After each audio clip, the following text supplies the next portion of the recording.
Hi friends, ఈ వీడియోలో అద్భుతమైన మహిమ కలిగిన శ్రీ వారాహిదేవి కథను విని అధిక సంపదలను సుఖశాంతులను పొందాలనుకుంటే ఈ వీడియోను ఎక్కడ స్కిప్ చేయకుండా చివరి వరకు వినండి. పూర్వం శ్రీ మహావిష్ణువు వరాహ అవతారాన్ని ధరించి భూదేవిని రాక్షసుడైన హిరణ్యాక్షు నుండి రక్షించినప్పుడు ఆ వరాహ అవతారంలోని దివ్యశక్తి నుండి శ్రీ వరాహిదేవి అవతరించిందని పురాణాలు చెబుతున్నాయి.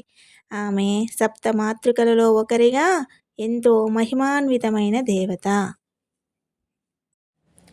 రాక్షసులు దేవతలను, ఋషులను, ప్రజలను బాధిస్తున్న సమయంలో ఆది పరాశక్తి తన శక్తుల నుండి సప్తమాతృకలను సృష్టించింది.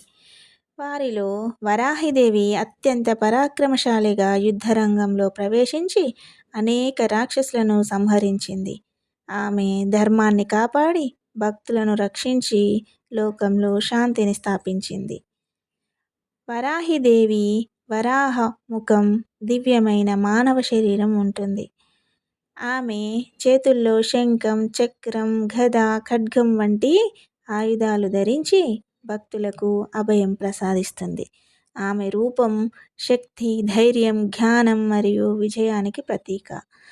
శ్రీ వరాహిదేవిని భక్తితో ఆరాధించే వారికి శత్రుబాధలు తొలగుతాయని, దుష్టశక్తుల నుండి రక్షణ లభిస్తుందని, ధైర్యం, ఐశ్వర్యం, ఆరోగ్యం కలుగుతాయని, కుటుంబంలో సుఖశాంతులు నెలకొంటాయని విశ్వాసం.